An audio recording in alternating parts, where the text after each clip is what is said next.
Alright, hey guys, it is Chris here again with another video. In this video today, well, it was just announced today that Westfield Corporation has been bought. Now you might be asking, who was Westfield Corporation bought? In the US only, this does not go for their Australian properties, but the Westfield Group USA, and that's also part of the United Kingdom, was sold for $15.7 billion by Unibail-Rodamco, however the heck you say it. It's Unibail-Rodamco. So pretty much they're basically a corporation that is, let's see, copy.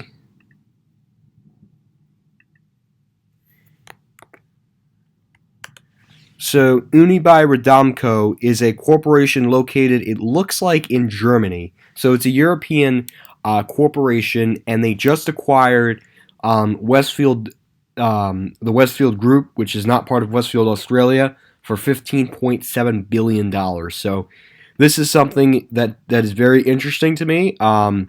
This affects any Westfield properties anywhere in the United States and United Kingdom. This does not affect.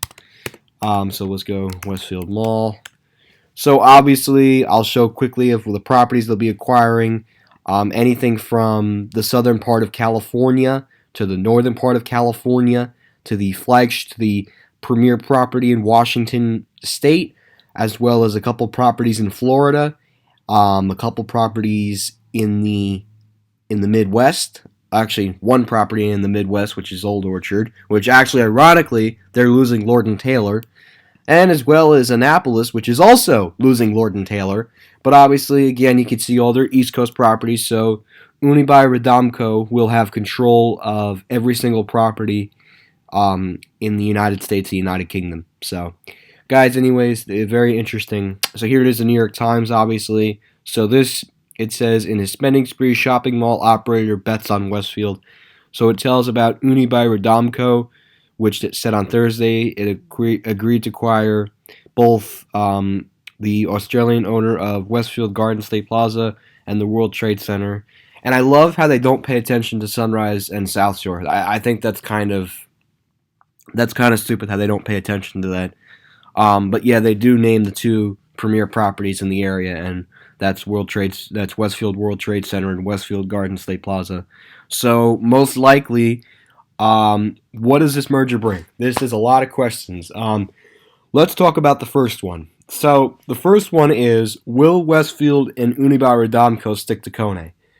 As of right now, that is an unknown statement, but what I am hoping for is that the Kone contract will finally be dropped. And I think that's something a lot of people, especially a lot of elevator enthusiasts, are definitely going to be looking forward to, because we are sick and tired of these Westfield installing these damn Kone. So it would be nice to see a contract change, which would be nice. So that's the next question. The second question is, will Westfield remove signs from all their centers, and will they sell some non-profitable malls? Now, this is another big play in question.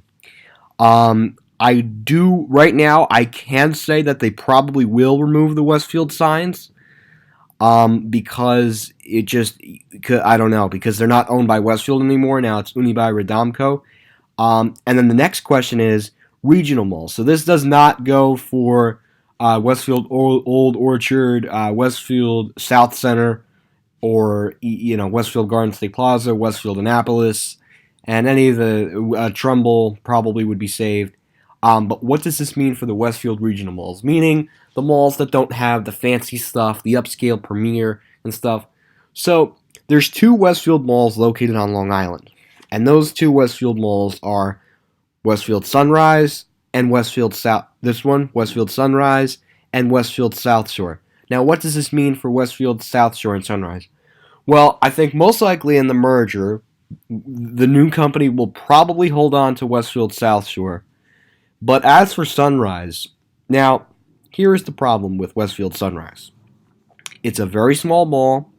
They barely have any stores to speak of, and they're just getting by. Macy's is in trouble. We all know that Sears is in some big trouble. So I'm even surprised that a retailer like Primark hasn't even come in and downsized the store. I mean, unfortunately, it shows too, because I really liked Westfield Sunrise. They had a lot of unique elevators in there. I mean, it was worth the trip to go out there. Thank God I did, man. Thank God I did when I did. But anyways, so right now I don't know if Unibail-Rodamco is going to hold on to Westfield Sunrise. Most likely, they're probably going to sell it.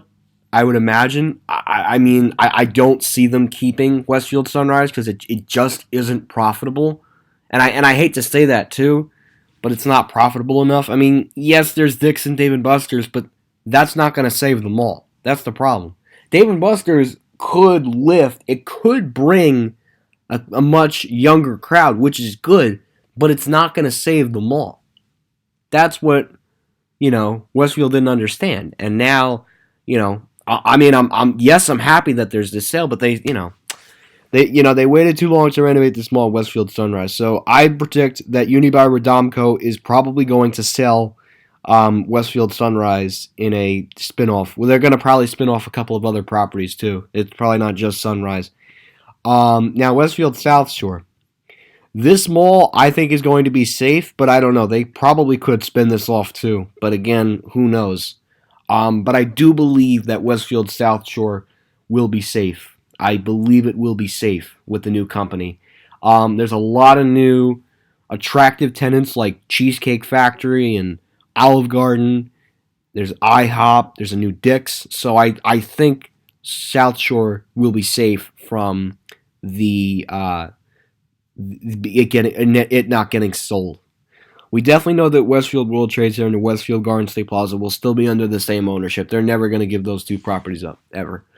But it is like, it's like what's going to happen to some of these malls. And I know that a lot has happened. And I know when Simon merged with Gilchmer, they sold off a lot of their crappy properties and really wanted to focus on their premier centers. And I'm afraid Westfield is going to do the same thing, is they're going to keep the decent properties and they're going to sell off the properties that aren't making profit. But I do believe that they want a Long Island presence, so I do think that they are going to try and keep these two centers, and I think they're going to have to start pouring money into Westfield Sunrise so that both centers can be up to date. But anyways, so guys, this is huge news for me as well. Also, Westfield Garden State Plaza is also going to be changed. Unibail-Rodamco. That will most likely go back to Garden State Plaza. It's most likely going to be called Garden State Plaza then, because I don't know. I don't know what's going to happen yet.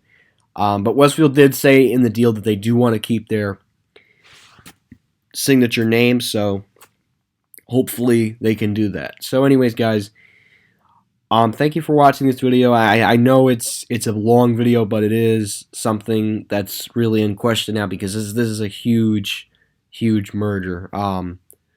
Because they're not going to be a separate company anymore. Well, the Simon and W. Gilchmer merger was different because Simon actually is still a company, but this is a much bigger deal because Westfield is they're massive.